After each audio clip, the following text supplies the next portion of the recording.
In this video, let us discuss about variables in Python. Assume that we want to find the sum of two numbers. First, the user has to input two numbers. The numbers provided by the user will be stored in the main memory or RAM of the computer system. For example, assume that the user inputs the value 10 and 20. So this 10 and 20 will be stored in the main memory of the computer. So logically, we can visualize the memory as a series of locations, with each location has got an address starting with 0. 10 will be stored in one location and 20 will be stored in another location. Assume that 10 is stored in memory location with address 1022 and 20 is stored in the memory location with address 3. In order to add these two numbers, 20 should be retrieved from the location with address 3 and 10 should be retrieved from the location with address 1022. As humans have difficulty in remembering these numbers, we associate a name to this memory location. For example, assume that num1 is a name that is given to memory location with address 3 and num2 is a name that we give to the memory location 1022. In order to retrieve the value from this particular location, we can use this name instead of the address 3. Hence, num1 is a variable. Similarly, in order to retrieve the address from this location, we can use the name num2. We say that num1 and num2 are variables. A variable is a named location in the memory where the programmer can store data and later retrieve the data using the variable name. Assume that we have got a statement like x equal to 4. When we execute the statement, some memory location is allocated and associate the name x with that memory location and store the value in that particular memory location. Assume that x is associated with address 1020. Hence, we can say that the variable x has value 4 and address 1020. The content of the variable can be changed during the execution of the program, hence the name variable. After the statement, if you write the statement like this, x equal to 20, then the content of the location with name x will be changed to 20. So now we can say that the variable x has value 20 and address 1020. Consider this program segment, x equal to 10. A memory location will be assigned the name x and the value 10 will be stored in that memory location. Assume that x is associated with 1020.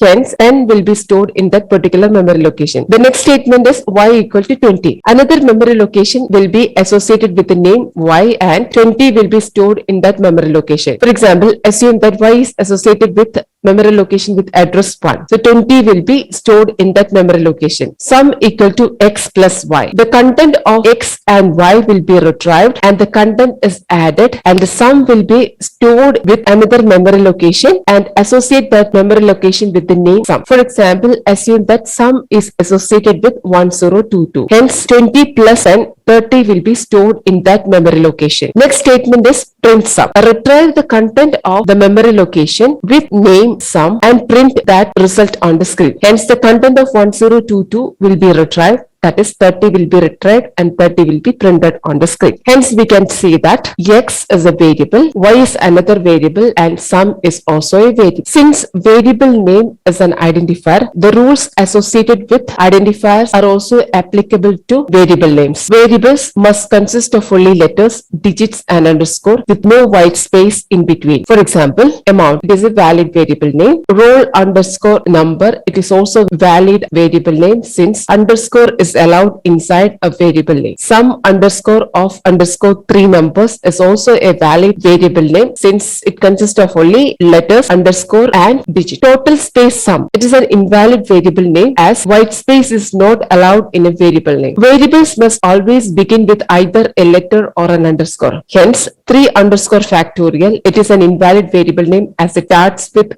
digit. But underscore factorial, it is a valid variable name as it is valid to start with underscore. Variables are case sensitive. This roll number and this roll number are two different variable names as the first one starts with small letter r and second one starts with capital letter R. Variable name should not be a keyword. For example, we cannot use int as a variable name as int is a keyword. No special symbols are allowed except underscore. Hence, total dollar amount, it is an invalid variable name as dollar is a special symbol that is not allowed in a variable name. name. So you can choose any name that follows the rule as variable name. However, it is better to give meaningful names to variables that make sense. Hence, if you want to store total amount, it is better to use total underscore amount instead of a variable name like X, as total underscore amount is more meaningful name.